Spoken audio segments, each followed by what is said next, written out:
work is a privilege. We don't think so. Sometimes we think work is a drudgery, I'm stuck with this, I got to let somebody else do it, why am I have to do it always? And we don't like, uh, we just somehow get rid of it, doing something and finish it, and see, that is not a good attitude. Any opportunity to work should be welcomed, and the work should be done with utmost love and uh, selflessness, offering everything to the Lord, to the higher cause, and then whatever result comes as an outcome, accepting it with equanimity, even if it is not to our liking. In the second chapter, Sri Krishna says, Siddhya siddhyo samo bhutva samatvam yoga vichyate. Siddhi means success in what we do. Asiddhi means opposite of success, failure. When we do we do so many things every day. Everybody knows we don't always succeed in everything we do. In life, we win some, we lose some. Sometimes our work does not produce the result we anticipated, and we tend to become disappointed or bitter. Sometimes the work we do produces the result we expected or may exceed our expectations. The outcome may exceed our expectations. That happens too. Then also we should remain equanimous, maintain equanimity. The key point in 1846 is, if a person does all the required duties expected of that person in a spirit of worship, worship means with devotion and love, and not thinking that I don't like to do this, with love we do the worship, and offering the fruits of action to God, to higher cause, to society, to a larger cause, and remaining equanimous in success or failure, whatever the outcome of the work be. These are the key points. In the same verse, 1846, Sri Krishna says, what is the benefit of doing this practice? What do we get? So if we do this in this way, doing all our work as worship, and if we remain equanimous in success and failure, what is the benefit? What do we gain from it? The sloka says, what do we gain from that? Siddhi. Swakarmana abhyarcha manavaha siddhim vindati. Same second line. Siddhi means two things. Shankara explains Siddhi in two different ways on different occasions. On one occasion, he interprets the word Siddhi to mean liberation, moksha. That is probably the simplest, I would not say easiest, but simplest way to liberation. Just doing our duties every day, whatever the duties are, with a spirit of selflessness and in spirit of devotion, with love, and dedicating everything to a higher cause, and then remaining equanimous in success and failure. By doing this, a person eventually reaches liberation, attains liberation. Siddhi means liberation. In one sentence, in one context, Shankara has interpreted Siddhi to mean liberation. It's a path to liberation. You don't have to go to the forest, leaving the family and job and everything, and take sannyas. Not necessary. Stay where you are. In whatever stage you are in your life, whatever duties pertain to that stage of life, do those things with love as worship, in a spirit of selflessness, and offer everything. And whatever outcome comes, accept it. And by just doing this every day, all the time, mind becomes calm and pure. Then eventually this practice will culminate in achieving liberation or salvation. Siddhi means salvation. In another place, Shankara interprets Siddhi in a slightly different way. Siddhi means Brahma Jignasa Yogyata Lakshana Siddhi, he says in another commentary. Siddhi appears a couple of times in the Gita. Siddhi there he interprets to mean the mind becomes so pure and calm that it will be able to inquire into one's own divine nature. Brahma Jignasa Yogyata Lakshana Siddhi. Jignasa means inquiry. Right now, when our minds are not calm and pure, disturbed by disappointments and joy and sorrow, all the dualities of our mind, and we are disturbed by the work we are doing, the result is not up to our expectation. When the mind is not calm and pure, it will not be possible for us to inquire into our divine nature. All the scriptures and saints are saying unanimously that same divinity resides in all. That's the one message that you come frequently in the Bhagavad Gita. Samam sarveshu bhuteshu tishtantam parameshwaram. 13th chapter which we are studying says, in all the beings, the same divinity is present to the same extent. But we are not able to experience that divinity, presence of the divinity, not only within us, in anybody else also. We look upon everybody else as good or bad people. And I don't see myself as being a divine being. I see myself as a body, mind, subject to the three gunas, sattva, rajas, tamas. But because my mind is not prepared for that perception, doing our duties as worship prepares the mind, purifies the mind to such an extent that I will be able to perceive the presence of the divine in me and in everyone else and in everything else.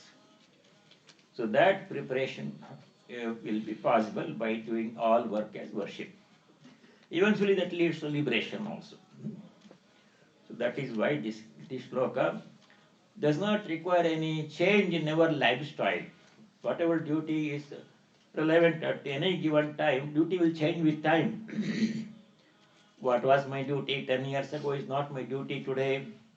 What is my duty today may not be the duty tomorrow or next month. It keeps changing.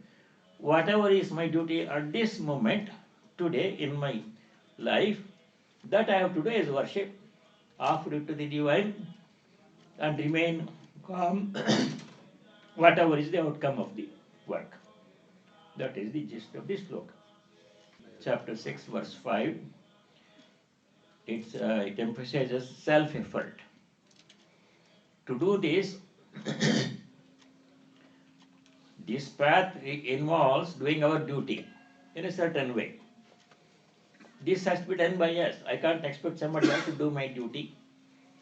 I have to do my duty myself, and you have to do your duty yourself. We can help each other, but you have to take the responsibility. Atmana Atmanam Uddharet. One has to lift oneself up. Uddhara means the lifting. One has to lift oneself up from where one is to a higher level of spiritual growth. Atmana eva, by oneself alone. Shankara gives an example elsewhere. If I become hungry, I should eat the food myself. If I become hungry and if you eat the food, my hunger will not go away. Same thing about spiritual illumination. If you do spiritual practice, and if I don't do anything from it, then I won't get any benefit. I have to do my own effort. I have to lift myself up with my own effort. So the best way, probably the best way for many people, most people, is to just do our duty as worship and remain equanimous in success and failure. Remain as calm as possible. Sometimes the work does not produce the result we expect. Something opposite may happen. You do something for some good to happen, but it doesn't happen. You may incur some loss, waste of time and energy, disappointment. Those things happen. That is part of life. Nobody has been able to succeed in everything he has done. Not even great kings and richest people. Sometimes they lose sometimes. Sometimes they don't succeed. That is part of life. That's how nature is. So we have to accept it. Acceptance of the outcome of our work with calmness and equanimity. That has to be practiced. And life offers so many opportunities to do that one. Every time some failure happens, we remember, oh, you have to remain calm, do my best. If I have done my best, whatever is the outcome, I will have to accept it. Why should I accept? Why should I not always succeed? So how do you answer that question? Supposing you work very hard, put everything into it, you should succeed. But experience says otherwise. Sometimes in spite of best effort, you don't succeed. How to account for that one? In the 18th chapter, verse 14, Sri Krishna says, how should we practice equanimity in failure? In success, we don't complain. Nobody asks, why did I succeed? Or why am I happy? If they are not unhappy, if they fail, then they ask the question, why did I fail? What did I do wrong? I did everything I could. Then Sri Krishna says, when you do some work, the result comes. The result is governed not only by what we do, but by other factors beyond our control, outside our control. For example, I give an example. You bring up children, 3 children, same family, same parents, same home environment, same loving care, loving upbringing. Home environment is nice. Parents are very good, sattvic. They teach good values to the children. Take care of them very nicely. The 3 children grow up in different ways. One child exceeds your expectations. You thought he will become a senator, he became the president. Then you don't complain, you are happy, right? The other child just satisfies, according to expectation, he will succeed. The third child, whom you expected to succeed, that goes astray, something happens and something bad happens. Now, what did you do wrong? You treated all of them exactly same way. Did not make any differentiation in your part. You give them the same love, same encouragement, same health care, same educational opportunities, everything you provided the same. But why one child failed, another child succeeded? External influence. External factors. In this case, what could be the external factor? In the case of the child which failed, why probably it failed? Can you think of some factor beyond your control which could have contributed to the failure of the child? Play the deck. We all bring our script. You have written our script. You bring our cards to deal with in this life. The child's past karma, you cannot go back in the child's previous birth and change it. Neither can the child change its past karma. I cannot change my past karma. I have done something good, something bad. Some good is happening in my life, some bad is happening in my life. Mostly good, a little bad. But why the bad is happening in my life? I am not doing anything wrong now because it can be attributed to the past action. I cannot go back into the past and change my wrong action which I did. The parents cannot change the past samskaras of the child. The child has to go through its life. So the failure is not due to anything that you did wrong. The failure is due to some factor beyond your control. There's no way you can change that one. So take a simpler example.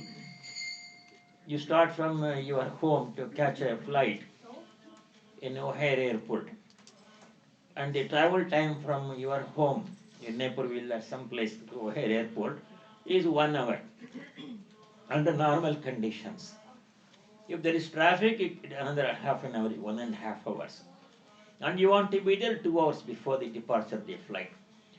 So 3.5 hours before the flight, you leave your home. Safety, everything is built into it. In case there is traffic or something, you still be in time. Now what happens is, normally you should expect to be well in time and be able to make the flight, catch the flight. Supposing there is an accident on the road, some truck carrying hazardous material capsizes and all the 3-4 lanes are closed, and you can go forward, you can go back. There are hundreds of cars in front of you, hundreds of cars behind you, and you are stuck on the road. And to clear the road, at least make one lane available, it takes 2-3 hours. Then you can't make the flight, so what do you do? Whom do you blame? How could you have controlled? How could you have prevented the truck accident? Factors beyond your control. Nothing you could have done. You foresaw and allowed extra time. So in life, there are always some extraneous, external factors which come into play and alter the whole picture. And in spite of your best effort, your outcome will not be due to your. So what Sri Krishna says in this verse is, there is no guarantee that you will succeed in everything you do. Everything means anything. Any field of human endeavor. There is no guarantee of success, because the result of our work is dependent not only on what we do as our effort, but on other factors over which we have no control. Any situation, work situation, you go to the office, your business or wherever you work, industry or corporation, your work does not always succeed because other people's contribution is not up to the mark. The input for your work is somebody else's output. And if that person has not done his job properly, and your work will be affected by that one. What the co-workers bring to your team, what do you do? The students also face the same thing. In senior year, they have to do a group project, engineering project or business project or something. 4 or 5 students work on a project. 3 of them put everything into it. 3 people go forward. Then the whole project suffers. So what the other 3 people did, they also get B. They did A quality work, but they got B because 2 guys didn't pull their weight. They didn't do anything. So what can you do? This is a very good lesson in life. So what can we do? We have to learn to accept the outcome of our work with equanimity after having done our best. The failure should not be attributable to something lacking on my part. If the failure is due to some other factor not within my control, then I am not to blame. I have done my part well. Do the best and leave the rest. Learn to accept equanimity. With equanimity. Siddhya siddhyo samo bhutva sukha dukkhe same kritva labha labhau jaya jayau. Jaya means success, ajaya means failure. Karma nadveshti, sloka number 10 in chapter 18. Akushalam karma means disagreeable work. Somebody has to clean the gutter. Somebody has to take care of the chores, laundry and sweeping and the vacuuming and everything in the household. So it has to be done. And if you are there, you have to do it. Akushalam karma nadveshti, does not hate a disagreeable work. Kushale karmani nanusajjate. If the work is pleasant, you don't become attached to it. You should not expect always to be able to do that work. Whatever is needed to be done, what needs to be done has to be done. Keeping aside our likes and dislikes aside. That is that sloka. Anything else? Shall we go back to 13th chapter now?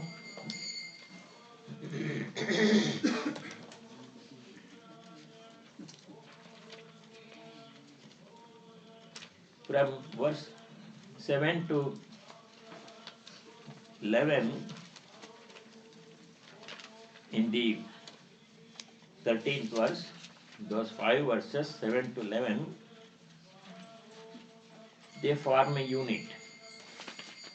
There Sri Krishna gives a list of characteristics of a jnani, one who has realized that he or she is essentially divine, though there is a body mind covering the divinity. We are that our true nature is divine. That realization has come. What kind of qualities does that person have are described in 7 to 11. Amanitam, Adambitam, this we studied. Now, Shloka 13 is one of the most important shlokas in the whole of Bhagavad Gita. Shloka 13 says, let us chant it, but we already discussed it. Shloka 13.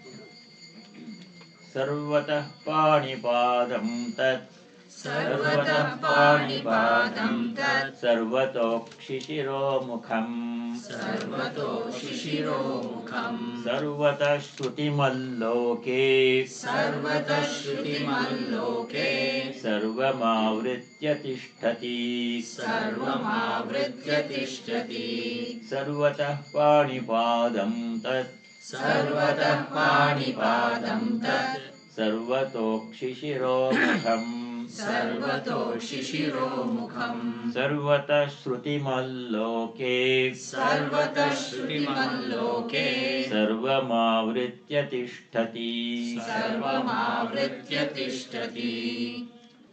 It means this whole visible universe is nothing other than the ultimate reality described as Brahman in the Upanishads. The Shanti Mantra we chanted, Sarvam Brahmopanishadam. Sarvamidam, this whole universe, what is it, this universe? We see so much of diversity, good and bad, and people, animals, plants, things, this planet, other planets, sun, stars and moons, rivers and mountains, so much different, everything is different from everything else. Infinite variety we see in this whole of creation. What is this? What is the essence of this? What is it really?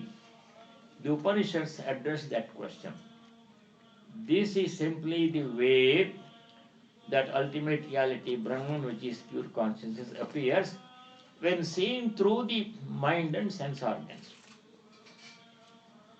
When you purify the mind, what appeared at one time as the world of names and forms, good and bad, same thing appears as Brahman. That is all pervasive, present in everyone to the same extent. Sarvatah pani padam. Pani means hand. Padam means feet. All hands and feet are God's hands and feet. Because God resides in all. Not only people, animals and plants and inanimate objects too.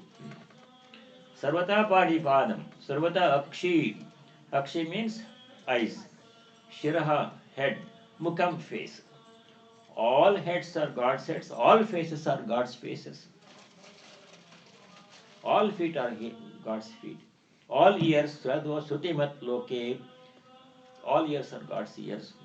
Sarvam Avritya Tishtati. Avranam is pervading, covering. Pervading everything, the whole universe, the Lord is present in all. Now this idea has come several times in the Gita. Again it will come in the 27th verse. The question is, if that is true, how do we know it? There are two questions. How do we know it is true?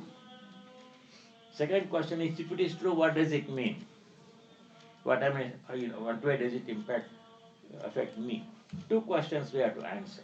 First question, how do we know it is true? We have only three levels of evidence, proof available to us at the moment. One is the scriptures, the word of the scriptures, Shruti Pramana. Shruti means Upanishad. Upanishad says so. So it must be true. If some Purana has something it contains, it need not be true. Maybe some fantastic stories are there in the Puranas. In the Purana, those are mythological scriptures. They have a message which is eternal, true, but the message is couched in the form of an interesting story where animals also speak, birds also speak, people also fly. All those things are there. So you can't take them literally as true. You have to enjoy the story in the Puranas and catch the message behind it. That is the intention. But Upanishad don't say that. Upanishad say what is only what is true, eternally, true always, in every place, at all times. Place and time and circumstances don't alter the truth. That kind of universal truth is only mentioned in the Upanishads. So this is mentioned in the Upanishad. God is present in all to the same extent. Many Upanishads say that. So it must be true. But that only gives us second-hand information. Is it true for me? Is it true now? It was true when the Upanishads were written. Is it true today in 21st century? Is it true in America? Is it true for me? That question comes. The second level of proof, which gives us a little bit more conviction, is the testimony of the sages. Shrestha Pramana. Shrestha Vakya Pramana, Apta Vakya Pramana. Great sages, numerous great sages have experienced this truth and they have said, based on their experience, they have said this is true. Based on it, not by reading the books. Books we can also read. The sages did not read books and say this is what the books say. They were not philosophers. They were mystics. They experienced the truth of this in their life as a result of their own sadhana.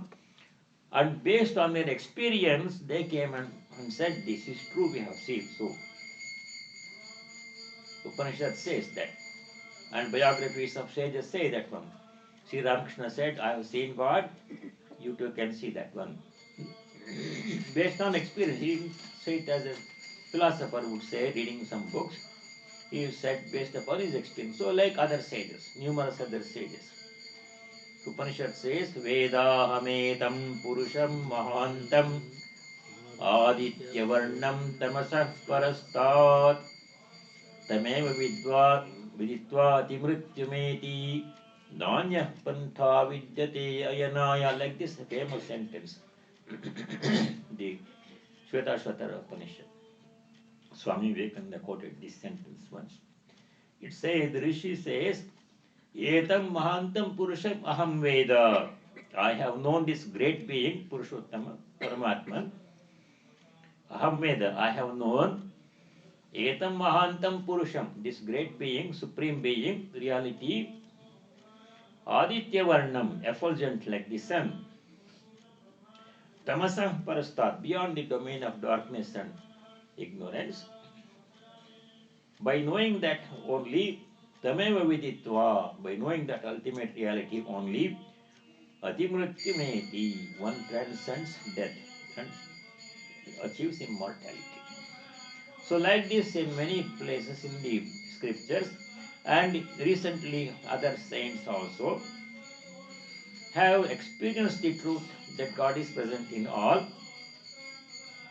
and then they have said that this is the truth, we have known it from experience. So that is second level proof we have. First is the Upanishad says so, Sruti Pramana. Second thing is the word of great sages in whose words we have faith. They can't be all be, they are independently saying that separated by centuries and continents, they can't all be conspiring. So it must be true. Because they are people who are trustworthy people. They are not saying something to please people for popularity. They are saints. That gives us more evidence. But still, it is their experience. Is it true for me? That doubt remains. That doubt will go when I myself experience it. So I must strive to experience the truth of this myself. When Sri Krishna says God is present in all to the same extent, Samam Sarveshu Bhuteshu Tishtantam Parameshwaram.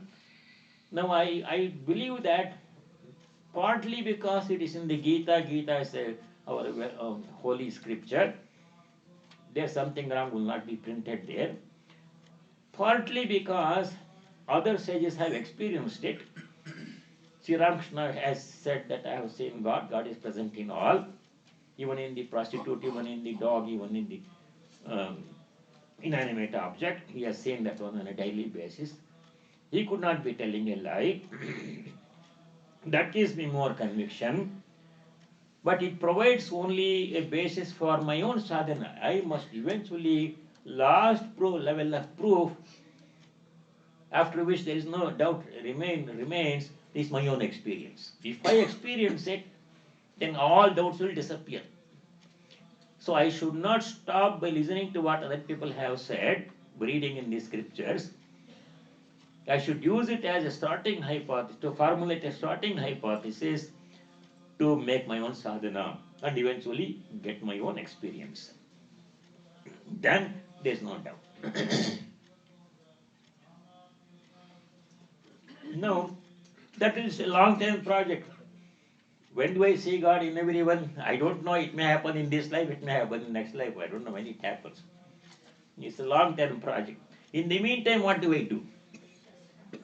In the meantime, I should assume that it is true and accordingly fashion my behavior on the basis of that it is true. So that I don't make any mistake. So that this statement that God is present in all, in everything at the same time, to the same extent, has deep implication for every action in my life, for every situation in my life. It determines how I deal with other people, how I deal with myself, how I do my work, and how I deal with the world in general.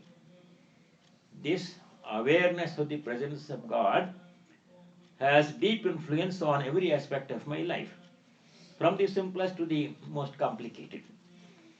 For example, when you see somebody in the temple or in the workplace or in your family or someplace else or in the shopping center, what do? Somebody whom you have seen before. You say Namaskar, Namaste, Jai Sri Krishna, Jai Ram Ji Ki, something like that. That's our culture. Why we should say that one? Divinity. We are trying to recognize the presence of the divine in that person. Take the name of God. And we teach our children not to tell lies, not to cheat other people, not to take away some other child's toy, not to be rude and cause injury to animals, torture the animals. We teach all these things to children, and we also try to follow these things. What is the basis for this? Why should I not steal if I can get away with it? Why should I not tell lie if I can get away with it? Why should I not harm animals and plants and other people? This is the basis. If I tell a lie to you, whom am I lying to? Who is listening to my words through your ears? The Lord is listening. I am lying to the Lord. I may be telling a lie to you or cheating you in some way, but whatever I do to other people reaches Him. He is present in that other people. So I should be gentle towards other people, honest in my dealings, and compassionate in my behavior towards animals and people and other, I think, even inanimate objects. Even when you go outside this room, you should not slam the door. Gentleness. Because even in inanimate objects in the building also, in the car also, in the cat also, in the table also, same divinity pervades to the same extent. They may not be able to express it as people can do, because they are jada in nature, but does not mean he is absent. In every place, in every atom, in every particle, the Lord's presence is there. People have, saints have seen it, scriptures are saying it, and I too can do that one. You also can see God, Sri Ramakrishna said, but you have to go through the discipline. So in the meantime, we have to assume that it is true until it is proven false, and then behave accordingly. Love thy neighbor as thyself. Why? Because in the neighbor also the same Lord is present. Why should we not torture animals? Because in animals also God is present. This awareness that God is present in all influences and pervades all our thinking, our art, our culture, our literature, our music, our dance, our architecture, everything, you can see the undertones of this awareness of God's presence. Classical music, classical dance, architecture, literature, art, in everything you can see this idea being expressed, this idea governing all our activities. Our whole life is pervaded by that awareness of it. And we should practice with awareness. Practicing the presence of God. When I say practice the presence of God, practice what should it remind you of? Practice of the presence of God, I say. What do you? Brother Lawrence. It reminds you of Brother Lawrence. That's exactly what he did. He was not a scholar. He did not read Sanskrit or any Vedas or Upanishads. He just did his work as worship. So karmanatma abhyarcha siddhi manjati manavaha. What Indranil said, Brother Lawrence did without reading any of the scriptures. He was barely literate. That's he practiced. One practice became illumined. He did not go to the forest and do tapasya and meditation. No. Whatever duty was given to him in the monastery, cooking or cleaning, he did it as worship. And then, because he was injured, he could only work with one hand, he was transferred from the kitchen to the shoe repair shop in the monastery. As if this was not difficult enough. In the shoe repair shop, all the other monks of the monastery whose shoes needed mending, they would come and throw these damaged shoes and go away. They would come back after a week and ask, has my shoe been fixed? And he has to fix the shoes. That is also worship of God. If you repair somebody's shoes, who will wear that shoes? Lord, everybody's, all feet are God's feet. Sarvatah Pani Padam. He literally followed that without reading that book. You don't have to read the Gita. This universal truth don't have to be read in only one book. It is all knowledge. All knowledge. Not limited to any one book or any one culture. It is the truth. When you prepare food, whoever eats the food, it may be your family members, it may be your guest, it may be leftover food, you can put it to the dog. Who eats it?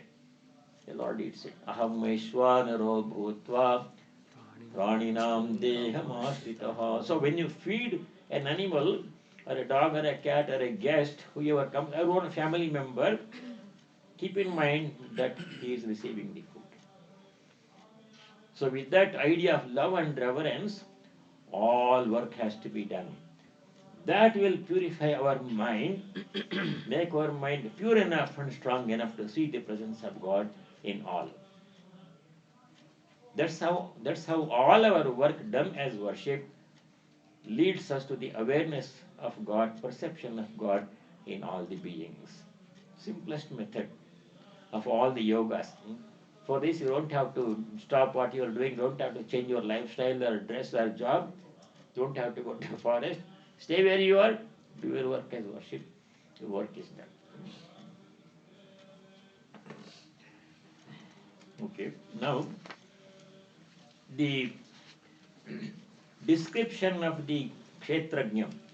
In the second verse, Sri Krishna said, I am the Kshetrajna in all. You remember that line? The Kshetras means the bodies are all different from person to person. Everybody has their own body.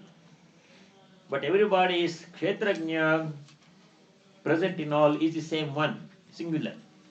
Kshetrajnam chapi mam middhi sarva kshetreshu bharata. Remember that one? Key line in the whole of Gita. Sarva kshetreshu, in all the beings, including animal beings, plant beings, inanimate beings, buildings and star and planet and river and ocean and mountain, everything, elephants and tigers and everything. Sarva kshetreshu mam ekam kshetrajnam vidhi. Know me to be the one indwelling spirit, one spirit pervading all beings. That is the whole basis for Vedantic thinking. The whole system of Vedanta philosophy and our culture, everything, is built upon that one principle. The same divinity pervades all. If you keep that in mind and act according to that and make it our experience, our work is done. The purpose of being born as human being will have been achieved if you see the presence of God in all. That's the bottom line. If you see the presence of God in all, succeed in all, seeing God in all, that is the ultimate experience. Seeing God in all. So, God is present in all.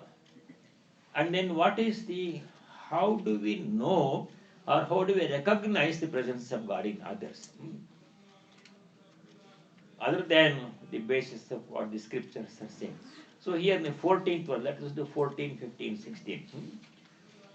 Sarvendriya gunabhasam Sarvendriyagunabhasam Sarvendriya vivarjitam Sarvendriyavivarjitam Asaktam sarvabhrachaiva Asaktam sarvabhrikchaiva Nirgunam gunabhoktracha Nirgunam gunabhoktracha Sarvendriya gunabhasam Sarvendriyagunabhasam Sarvendriya vivarjitam Sarvendriyavivarjitam Asaktam sarvabhrachaiva Asaktam sarvabhrikchaiva Nirgunam gunabhoktracha Nirgunam gunabhoktracha 15th verse also Bahirantascha bhutanam Bahirantascha bhutanam Acharam charameva cha Acharam charameva cha Sukshmatvat tadavijñeyam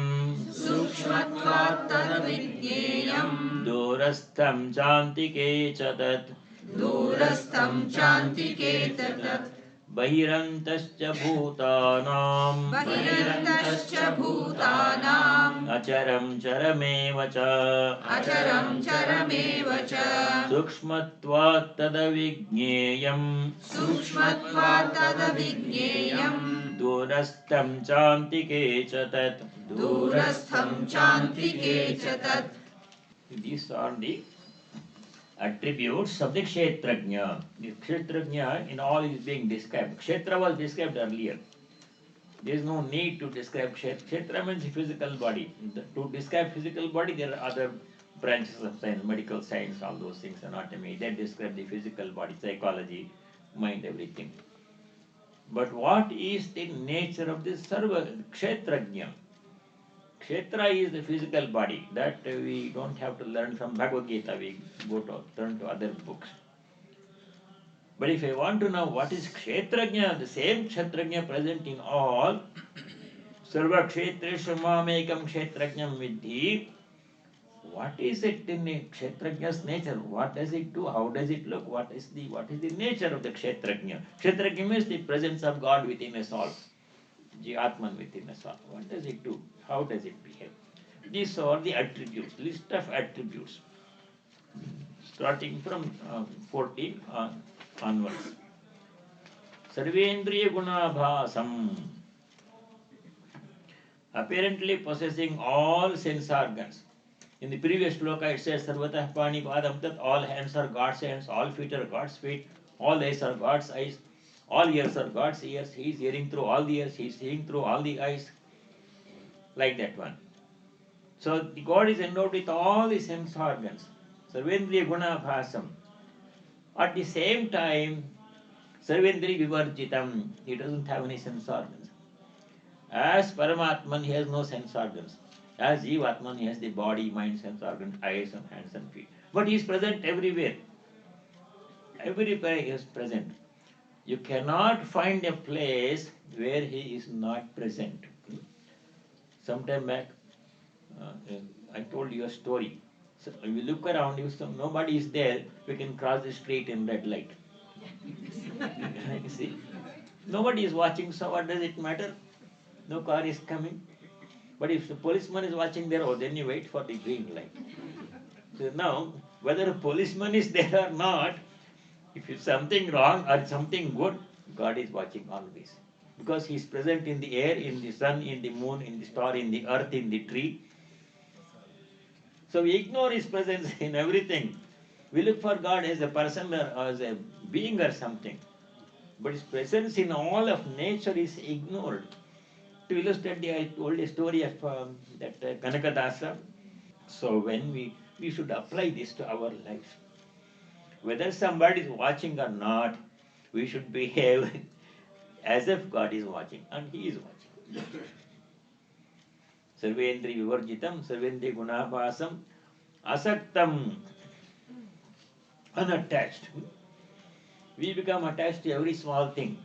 We become attached to people, we become attached to places, we become attached to work and objects, and we have difficulty detaching ourselves. Attachment is bad because detachment always comes, and then the pain comes if you are attached.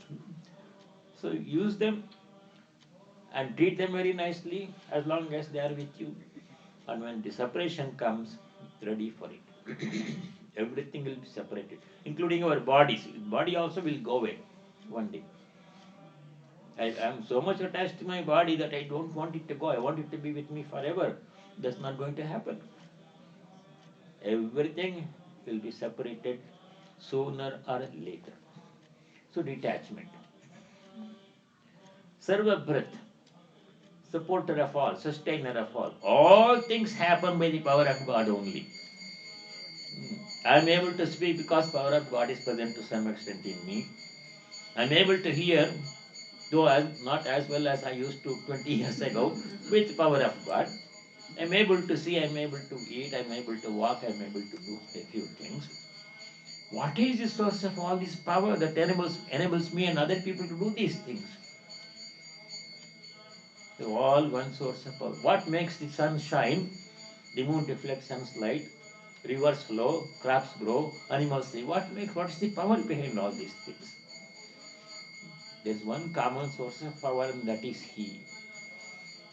What is the famous Upanishad mantra that comes in this context? Na tatra suryo bhati, na chandra tarakam, nema vidyuto bhanti, kuto yamagnihi, tameva bhantam, anubhati sarvam, tasya bhasa sarvamidam vibhati. Remember the last line. Tasya bhasa, bha means effulgence or power. Tasya bhasa, by his power, idam sarvam vibhavati, this whole universe shines.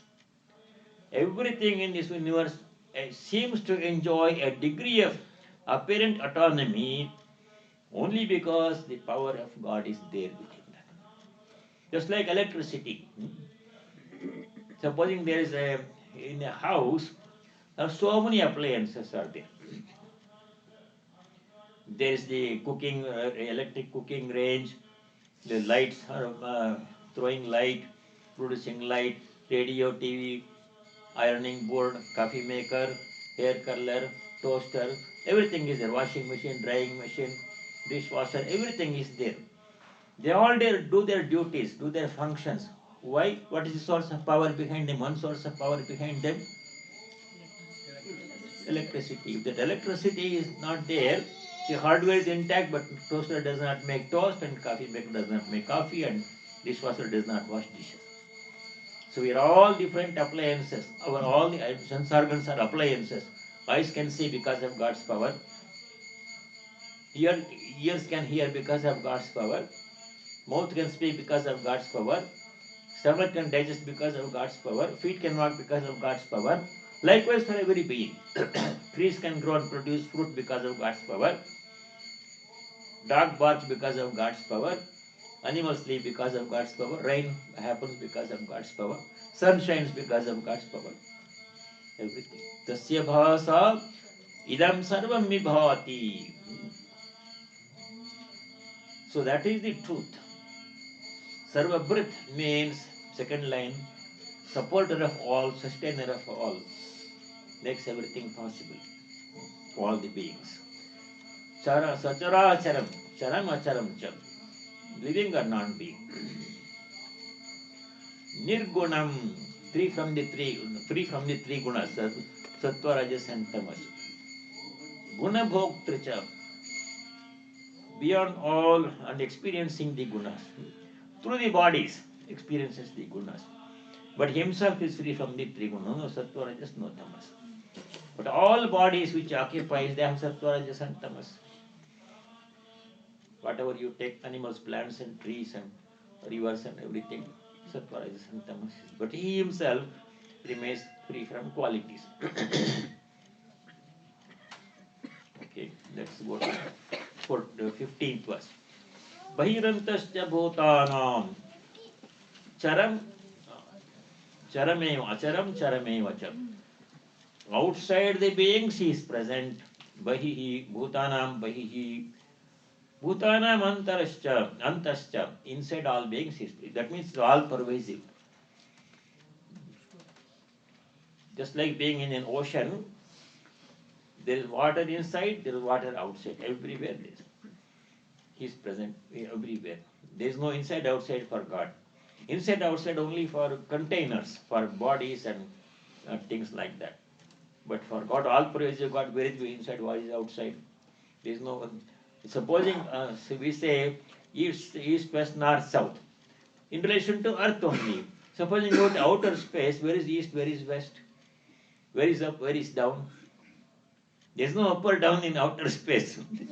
For us, up and down is there because in relation to the earth, we say this is up, this is down. Relative. So there is no inside, there is no outside for all pervasive Paramatma. All pervasive. There is no particular place or reference point. Everywhere is uniformly present. Charameva, charam, acharam, charameva.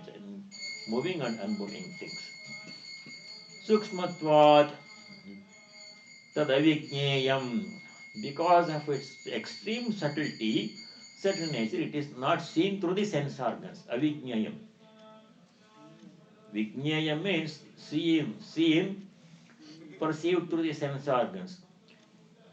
Avijneyam means we cannot see God present everywhere. But it's present everywhere. You cannot see Him present anywhere. But it's present everywhere. Why? Why so? Because of His extreme subtle nature. So subtle that senses cannot capture. Manovacha madhocharam.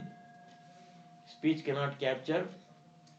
Mind cannot conceptualize or think about it. And sense organs cannot capture that one. Eyes cannot see, ears cannot hear.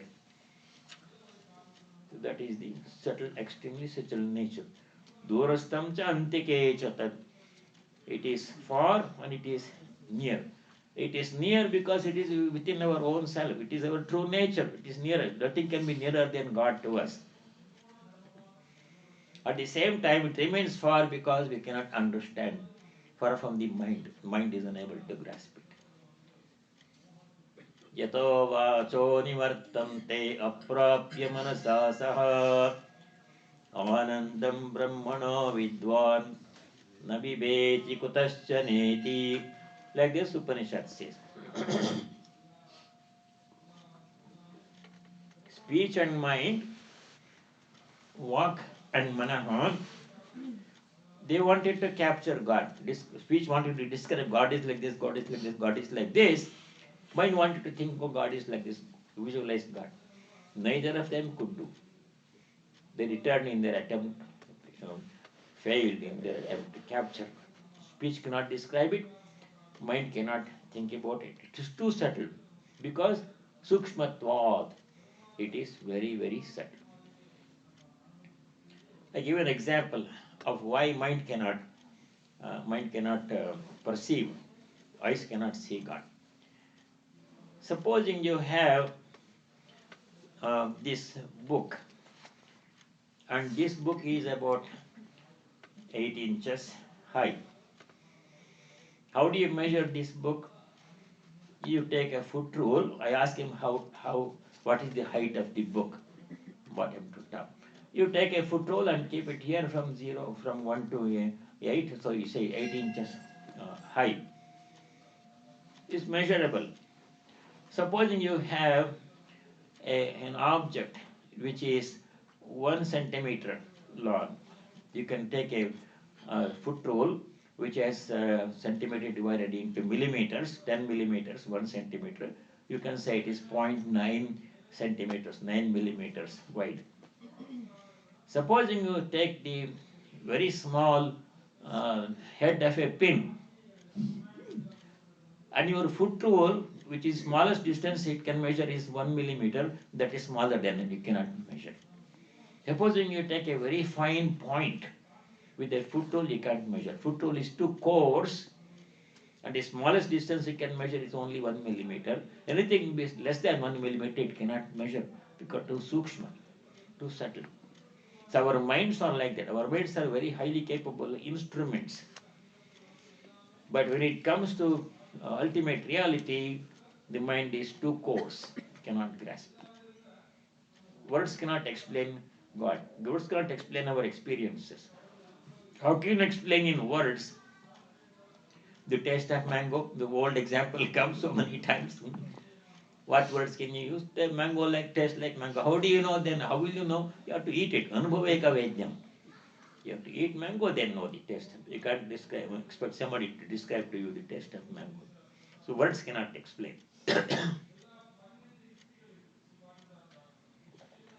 We will read one more sloka and then close. 16. अविभक्तं च भूतेषु अविभक्तं च भूतेषु विभक्तमिव च स्थितं विभक्तमिव च स्थितं भूतभर्तृ च तज्ज्ञेयं भूतभर्तृ च ज्ञेयं ग्रसिष्णु प्रभविष्णु च ग्रसिष्णु प्रभविष्णु च अविभक्तं च भूतेषु अविभक्तं च भूतेषु विभक्तमिव च स्थितं विभक्तमिव च स्थितं भूतभर्तृ च तज्ज्ञेयं भूतभर्तृ च ज्ञेयं ग्रसिष्णु प्रभविष्णु च ग्रसिष्णु प्रभविष्णु च. Read translation. Avibhaktam. This pure consciousness cannot be divided into parts. It is infinite, you cannot divide it into parts. Just like space. You cannot divide space into compartments. You put a wall, call it this room, that room, but it's only a temporary, only for this area it is separated, but outside this room, space is all one. You cannot really divide space into compartments. But we see, if you take go to a kitchen and see so many pots and pans, there's a 6-ounce coffee mug is there, there's a 1 gallon container is there, some big pot is there. The space in them seems to be separated by the boundaries of the containers. But really, there is no separation. Space is all one continuum. So consciousness is like that. Apparently, it appears to be divided among the different beings, but really it is indivisible. It's not matter to be cut into pieces and separate. Matter can be separated. You can cut some piece of wood into 2 pieces and separate them. But in consciousness, you cannot. The spirit is not matter. You can't separate it. Can't cut it. So that is avibhaktam cha bhuteshu vibhaktam iva cha sthitam. As if, iva means as if it seems to be separated from being to being. Your consciousness, my consciousness, his consciousness, her consciousness is all different. As if they are different. But really, they are all one and the same consciousness. Bhuta Bhartru, it came earlier. It says Sarva Bhrat, it came earlier. Bhartru means one who sustains, supports, makes everything possible, provides the sustaining power for everything. Because of God's power, everything functions. Sun shines, moon reflects, river flows, crops grow, animals, people live, etc. Bhuta Bhartru, supporter, sustainer of all the beings. Tajneyam, that is to be known. Grasishnu Pravavishnu cha, the consumer and generator. Everything is consumed, everything is generated. Beginning and everything originates from God, everything works back and merges into God. Yato va imani bhutani jayante येन जातानि जीवन्ति यत् प्रयन्ति अभिसंविशन्ति तद् Brahma तद्विजिज्ञासस्व, like this Upanishad says. That from which everything originates, that by which everything is sustained, and that unto which everything goes back at the end, the origin and source and destination of everything is the ultimate reality, known as God in common terminology. You can call it Paramatman, God, or Kshetrajna, whatever you want to call it. Any questions or comments?